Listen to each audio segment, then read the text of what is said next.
Good morning विद्यार्थियों। Online class में आपका स्वागत है। पिछले वीडियो में हम उत्प्रेरक के बारे में पढ़ रहे थे, जिसमें भौतिक अवस्था के आधार पर उत्प्रेरक के प्रकार के बारे में पढ़ा था। 2 प्रकार पढ़े थे हमने उसमें, एक तो था समांगी और एक विषमांगी उत्प्रेरक। विषमांगी उत्प्रेरक में एक समीकरण लिखी थी मैंने, N2 + 3S2 = 2NH3। इसमें यहाँ पर आपको फेरस लिखना है।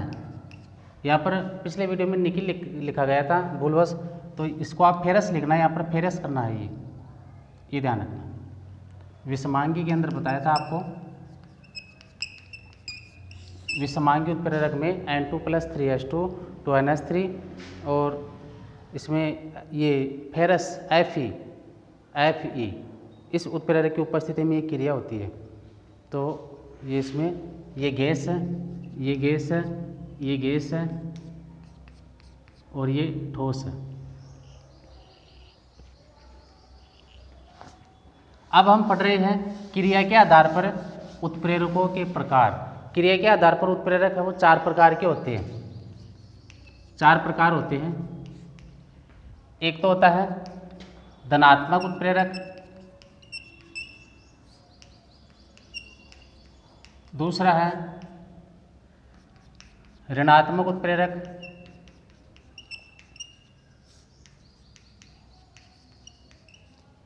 तीसरा है स्वतः उत्प्रेरक और चौथा है जैव उत्प्रेरक या जैवीय या जैव उत्प्रेरक।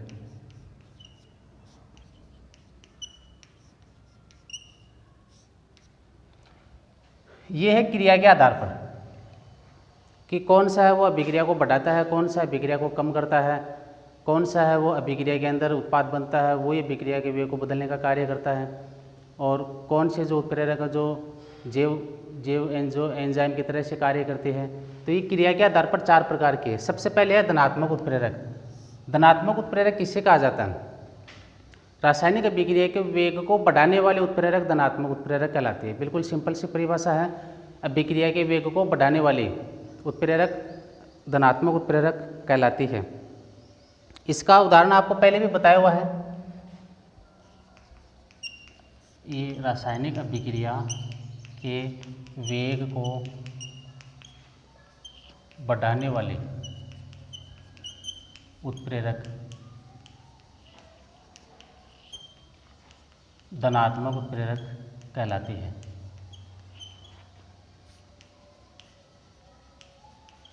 और उदाहरण आपको वही उदाहरण है जो पहले आ गए थे, जैसे एक तो है 2KClO3 पोटेशियम क्लोरेट, ये पोटेशियम क्लोराइड और ऑक्सीजन इसमें वियोजित हो जाता है 2KClO3। अब इसमें उत्प्रेरक कौन सा डाला जाता है जो अभिक्रिया के वेग को बढ़ाता है? इसमें जो MnO2 है, मैग्नीज डाइऑक्साइड, ये उत्प्रेरक के रूप में कार्य कर रहा है जो अभिक्रिया के वेग को बढ़ाता है। यानी पोटेशियम क्लोरेट है, इसका जो वियोजन करते हैं तो ये वियोजन MnO2 उत्प्रेरक डालने पर कम ताप पर ही इसका वियोजन होने लगता है। दूसरा उदाहरण हमने पढ़ा था सल्फर डाइऑक्साइड वाला, 2SO2 + O2 = 2SO3। Sulphur dioxide और ऑक्सीजन क्रिया करके और सल्फर ट्राइऑक्साइड बनाती है, SO3 बनाती है, और इसमें हमने उत्प्रेरक डाला था वो था NO। ये गैस की अवस्था में, ये भी गैस है, ये भी गैस है, ऑक्सीजन, सल्फर ट्राइऑक्साइड भी गैस है। और इसमें पोटेशियम क्लोरेट के अंदर आपको बता दिया था कि पोटेशियम क्लोरेट का वियोजन है वो कम ताप पर होता है। तो ये उत्प्रेरक MnO2 है, ये बढ़ाता है अभिक्रिया के वेग को। ये NO है, ये अभिक्रिया के वेग को बढ़ाता है। तो ये दोनों है इसके अभिक्रिया के वेग को बढ़ाने वाली समीकरण है, जिसमें एक में आ रहा है MnO2 और एक में आ रहा है NO। दूसरा है इसमें ऋणात्मक उत्प्रेरक। रासायनिक अभिक्रिया में अभिक्रिया के वेग को कम करने वाले उत्प्रेरक वेग को कम करने वाले अभिक्रिया के वेग को कम करने वाले उत्प्रेरक ऋणात्मक उत्प्रेरक कहलाते हैं। यानी कुछ ऐसे उत्प्रेरक डालते हैं जो अभिक्रिया के वेग को कम कर देते हैं। इसका उदाहरण है एक तो हाइड्रोजन पेरोक्साइड H2O2,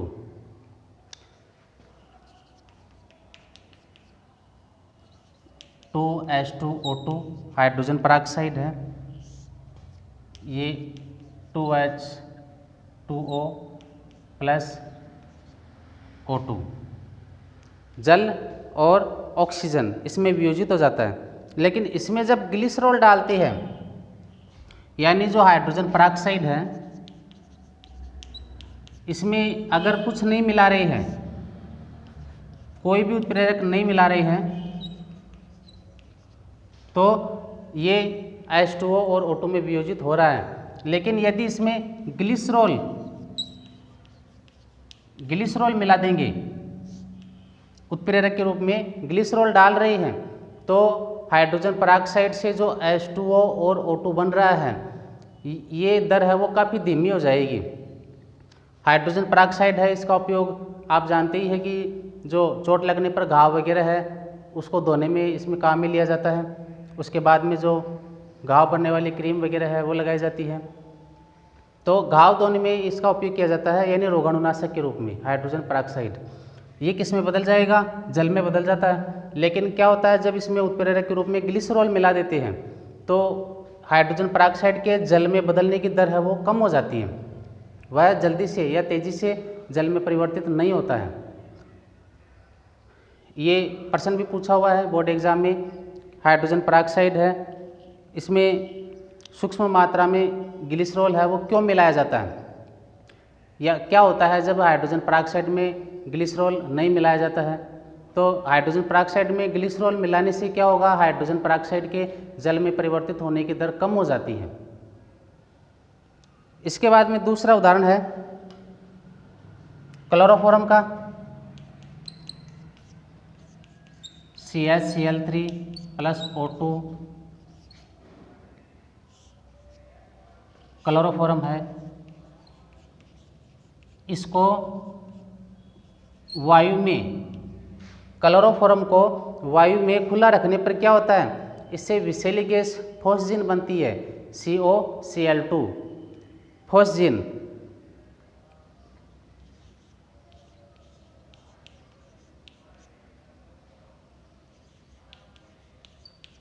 ये है विषैली गैस फॉस्जीन। ये दोनों प्रश्न पूछे हुए हैं बोर्ड एग्जाम में कि क्लोरोफॉर्म में ये एथेनॉल है C2H5OH, ये क्यों मिलाया जाता है, C2H5OH, इसको बोलते हैं एथेनॉल।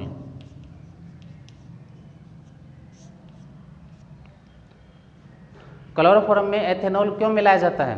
क्लोरोफॉर्म में एथेनॉल मिला देने पर, उत्प्रेरक के रूप में एथेनॉल मिलाने पर क्या होगा, क्लोरोफॉर्म से जो फॉस्जीन बनने की दर है ये कम हो जाती है। दोनों समीकरणों में हमने क्या देखा है कि ये उत्प्रेरक मिलाते हैं तो इससे जो बन रहे हैं उत्पाद, इसमें जल और इसमें फॉस्जीन, ये बनने की दर है वो कम हो जाती है। यानी जल्दी से जो फॉस्जीन है, क्लोरोफॉर्म से फॉस्जीन है वो नहीं बनता है एथेनॉल मिला देने पर, तो अभिक्रिया की दर है वो कम हो जाती है। तो ये दोनों समीकरण है, ये इम्पोर्टेंट है, ऋणात्मक उत्प्रेरक वाला, ये ध्यान रखना। इसके बाद में सवता उत्प्रेरक। सवता उत्प्रेरक क्या होते हैं?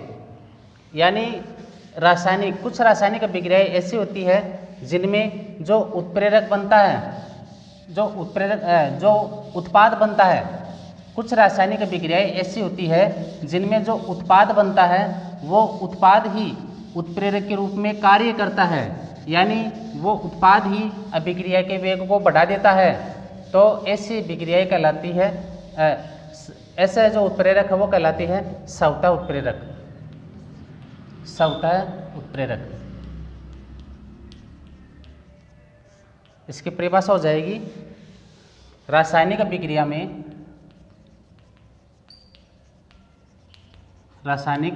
में बना उत्पाद ही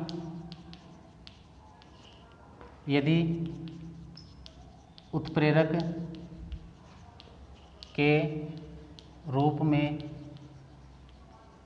कार्य करता है, अर्थात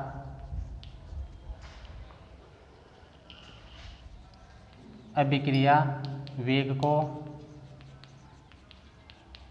परिवर्तित कर देता है, बढ़ा देता है, तो ऐसे उत्प्रेरक स्वतः उत्प्रेरक कहलाते हैं।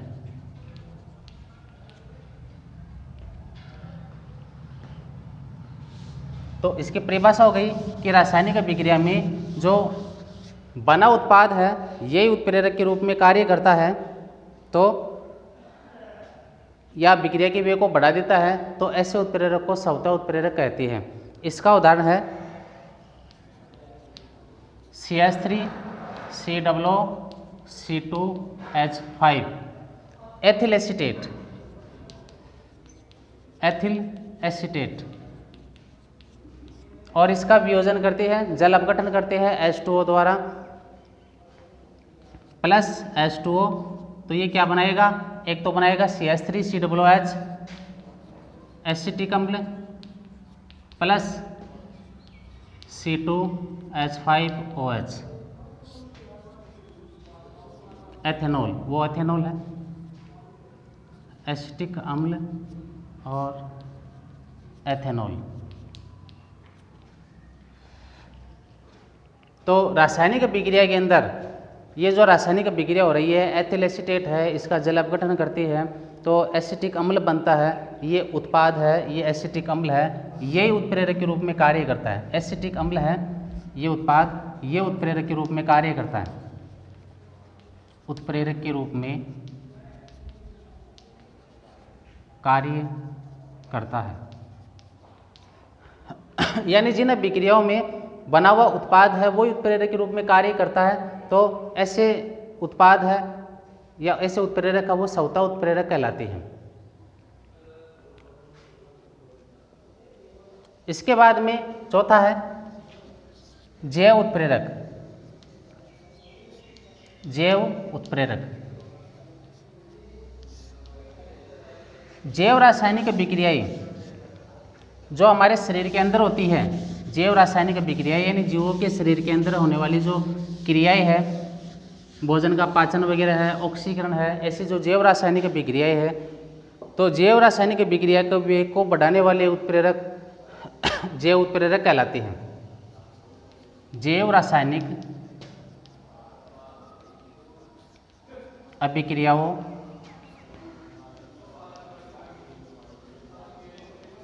के वेग को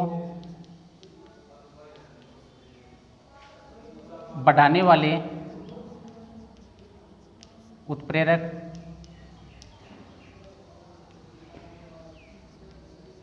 जैव उत्प्रेरक कहलाते हैं। जैव रासायनिक जैसे यूरिया है, यूरिया को अमोनिया में परिवर्तित किया जाता है यूरिएज एंजाइम द्वारा। यूरिया जिसका सूत्र है NH2CONH2, यूरिया, इसको यूरिएज एंजाइम है वो अमोनिया में परिवर्तित करता है, तो NH2CONH2 प्लस H2O, और ये बदल जाएगा NH3 में, और यूरिएज एंजाइम,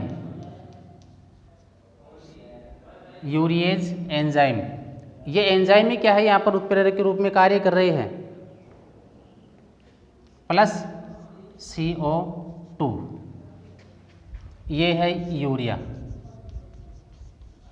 और ये है अमोनिया।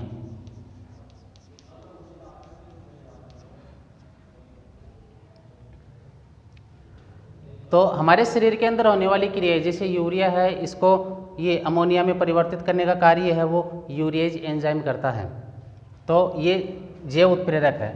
यूरिएज क्या है यहाँ पर? जैव उत्प्रेरक है। इसके अलावा दूसरी समीकरण है जैसे माल्टेज एंजाइम है, वो माल्टोज को ग्लूकोज में परिवर्तित करता है। माल्टोज को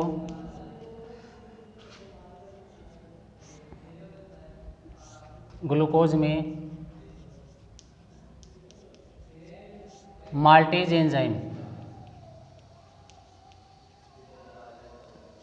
माल्टेज एंजाइम या उत्प्रेरक, ये माल्टोज को माल्टेज एंजाइम ग्लूकोज में परिवर्तित करता है। ये हो गई जैव उत्प्रेरक की। तो इसमें ज़्यादातर ऋणात्मक उत्प्रेरक और जैव उत्प्रेरक के बारे में ज़्यादातर पूछा जाता है। दोबारा सुन लेना, 4 प्रकार की है क्रिया के आधार पर। धनात्मक उत्प्रेरक, जो अभिक्रिया के वेग को बढ़ाने वाले उत्प्रेरक है वो धनात्मक उत्प्रेरक कहलाती है। इसका पोटेशियम क्लोरेट का वियोजन है वो आपको बता ही दिया है। पोटेशियम क्लोरेट 2KClO3 है, वो 2KCl + 3O2 में परिवर्तित हो जाता है। किस एंजाइम की उपस्थिति में होती है ये क्रिया? MnO2 एंजाइम की MnO2 उत्प्रेरक की उपस्थिति में होती है। दूसरा उदाहरण आपको SO2 वाला बता दिया था, 2SO2 + O2, फिर ऊपर तीर के निशान के ऊपर लिखा था हमने NO उत्प्रेरक के रूप में NO लिखा था और 2SO3 इसमें बन रहा था, वो था धनात्मक। ऋणात्मक उत्प्रेरक में हमने 2 बातें पढ़ी थी। एक तो जो हाइड्रोजन पेरोक्साइड है, ये इसकी जो जल में परिवर्तित होने की दर है इसको कम किया जाता है। किस प्रकार से कम किया जाता है? इसमें क्या मिलाया जाता है? इसमें ग्लिसरॉल मिलाने पर हाइड्रोजन पेरोक्साइड है, इसकी जो दर है, अभिक्रिया की दर है, वो कम हो जाती है। दूसरी समीकरण हमने एक पढ़ी थी, इसमें जो क्लोरोफॉर्म है, क्लोरोफॉर्म को वायु में खुला रख दिया जाता है। क्लोरोफॉर्म को वायु में खुला रख देने पर इससे विषैली गैस फोस्जिन बनती है। तो क्या किया जाना चाहिए इसके लिए? इसकी विषैली गैस है वो फोस्जिन है वो काफ़ी समय पश्चात बने या धीरे धीरे बने, क्लोरोफॉर्म है वो जल्दी से फोस्जिन में परिवर्तित ना हो, तो इसके लिए इसमें उत्प्रेरक के रूप में हम एथेनॉल मिलाते हैं। सावता उत्प्रेरक की ये आपको बताई थी, इसमें अभिक्रिया में बना हुआ उत्पाद है वही उत्प्रेरक के रूप में कार्य करता है, वो कहलाती है सावता उत्प्रेरक। और जैव रासायनिक अभिक्रियाओं में वेग को बढ़ाने वाले जो उत्प्रेरक हैं या एंजाइम है वो कहलाती है जैव उत्प्रेरक। इसके 2 समीकरण हो गई। जो यूरिया है इसको अमोनिया में परिवर्तित कर, ये प्रश्न भी पूछ लेती है कि यूरिया को अमोनिया में परिवर्तित करने वाला एंजाइम कौन सा है या उत्प्रेरक कौन सा है? तो यूरिएज। और माल्टोज को ग्लूकोज में परिवर्तित करने वाला एंजाइम कौन सा है या उत्प्रेरक कौन सा है? वो है माल्टेज। ये हो गया क्रिया के आधार पर उत्प्रेरकों के प्रकार। इसके बाद में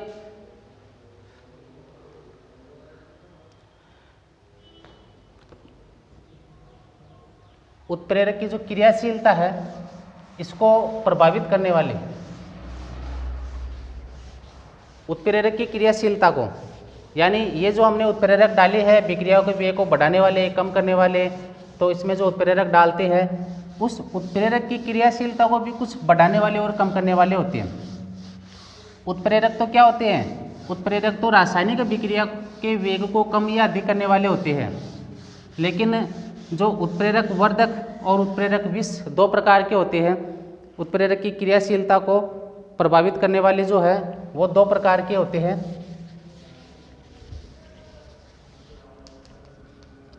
उत्प्रेरक की क्रियाशीलता को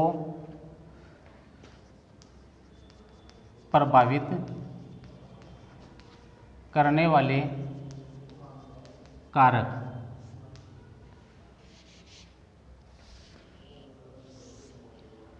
एक तो है इसमें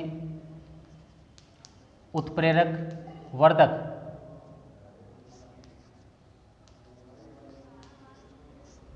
और एक है उत्प्रेरक विष।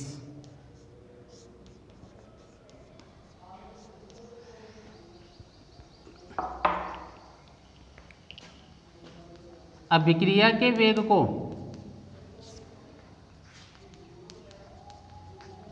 परिवर्तित करने वाले उनको हम क्या कहते हैं? उनको हम कहते हैं उत्प्रेरक।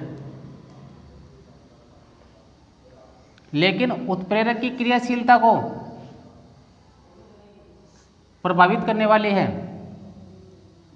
उनको हम कहते हैं उत्प्रेरक वर्धक या उत्प्रेरक विष। ये ध्यान रखना। अभिक्रिया के वेग को परिवर्तित करने वाले हैं वो तो कहलाते हैं उत्प्रेरक, और जो उत्प्रेरक की भी क्रियाशीलता को परिवर्तित करती है वो कहलाते हैं उत्प्रेरक वर्धक। और उत्प्रेरक विष दो प्रकार की है। उत्प्रेरक वर्धक तो क्या करता है? ये उत्प्रेरक की क्रियाशीलता में वृद्धि करता है, उत्प्रेरक की क्रियाशीलता को बढ़ाता है। और उत्प्रेरक विष क्या करता है? उत्प्रेरक विष उत्प्रेरक की क्रियाशीलता को कम करता है। उत्प्रेरक वर्धक उत्प्रेरक की क्रियाशीलता में वृद्धि करने वाले, जैसे इसमें एक उदाहरण है जो हम पढ़ चुके हैं, N2 + 3S2 = 2NH3, और इसमें हमने डाला था Fe फेरस। फेरस डालते हैं, इसमें Fe आएगा फेरस। ये अभिक्रिया कहीं पर भी दिखाई दे उसमें Fe उत्प्रेरक के रूप में ये डाला जाता है। अब उत्प्रेरक की क्रियाशीलता को भी और बढ़ा देता है, वो है MO मोलिब्डेनम चूर्ण। ये उत्प्रेरक की क्रियाशीलता को क्या करता है? बढ़ा देता है। अब इसमें डालते हैं ये MO आपको लिखना है ये छोटा, मोलिब्डेनम इसको बोलते हैं मोलिब्डेनम चूर्ण। तो क्या होगा इसमें? जब मोलिब्डेनम चूर्ण इसमें डाला जाता है तो ये मोलिब्डेनम इसकी क्रियाशीलता को बढ़ाएगा, फेरस की क्रियाशीलता को। उत्प्रेरक के रूप में जो फेरस है इसकी क्रियाशीलता को बढ़ाएगा। तभी लिखा गया है कि उत्प्रेरक की क्रियाशीलता में वृद्धि करने वाले पदार्थ उत्प्रेरक वर्धक कहलाते हैं। उत्प्रेरक वर्धक कहलाते हैं। उत्प्रेरक कौन सा है? फेरस। और इसकी क्रियाशीलता में वृद्धि कौन कर रहा है? मोलिब्डेनम। तो उत्प्रेरक वर्धक कौन हो गया? मोलिब्डेनम। यहाँ मोलिब्डेनम क्या है? मोलिब्डेनम उत्प्रेरक वर्धक है, यानी उत्प्रेरक की क्रियाशीलता को ये बढ़ा रहा है। एक उदाहरण और पढ़ चुके हैं आप।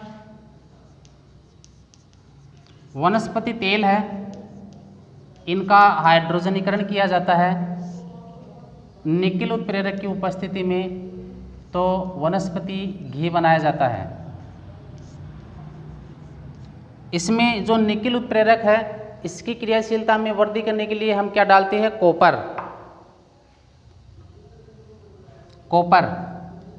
Cu। ये कॉपर क्या करेगा? इसकी क्रियाशीलता में वृद्धि करेगा, निकेल की क्रियाशीलता में ये वृद्धि करेगा कॉपर। तो कॉपर क्या हो गया यहाँ पर? Copper Cu। कॉपर यहाँ पर क्या है? उत्प्रेरक वर्धक है।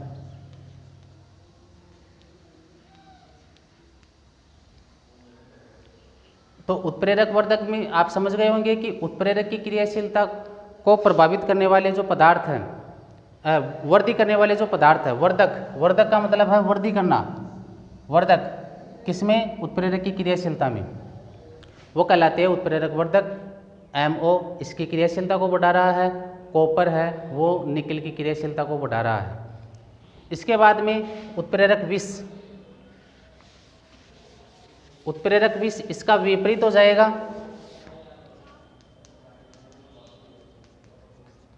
इसकी परिभाषा क्या हो जाएगी? उत्प्रेरक की क्रियाशीलता में कमी करने वाले पदार्थ उत्प्रेरक विष कहलाते हैं। उत्प्रेरक की क्रियाशीलता में कमी करने वाले पदार्थ उत्प्रेरक विष कहलाते हैं। इसका उदाहरण देखो आप। यदि उदाहरण वही है N2 plus 3H2 N2 plus 3H2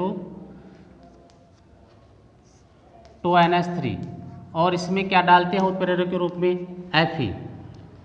यदि हम इसमें CO यानी कार्बन मोनोऑक्साइड CO, ये कार्बन मोनोऑक्साइड इसमें मिला देते हैं तो ये कार्बन मोनोऑक्साइड क्या करेगा, इसकी क्रियाशीलता को कम कर देता है, इसलिए यहाँ पर उत्प्रेरक विष के रूप में कार्य कर रहा है कार्बन मोनोऑक्साइड। ये जो कार्बन मोनोऑक्साइड है, कार्बन मोनोऑक्साइड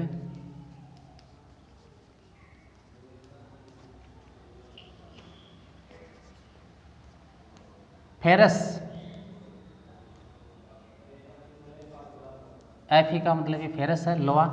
फेरस उत्प्रेरक की क्रियाशीलता में कमी करता है। जबकि इसी समीकरण में हमने पढ़ा था कि फेरस है और फेरस के साथ में हम क्या मिला देते हैं, फेरस के साथ में यदि हम मोलिब्डेनम चूर्ण मिला देते हैं तो उत्प्रेरक की क्रियाशीलता बढ़ जाती है, लेकिन फेरस के साथ में यदि हम कार्बन मोनोऑक्साइड मिला देते हैं तो उत्प्रेरक की क्रियाशीलता कम हो जाती है। तो इस प्रकार ये क्रियाशीलता है, इसके आधार पर ये दो प्रकार के हो गए थे। क्रियाशीलता को प्रभावित करने वाले हैं ये उत्प्रेरक वर्धक और उत्प्रेरक विष, और बाकी हम अगले वीडियो में पढ़ेंगे। धन्यवाद।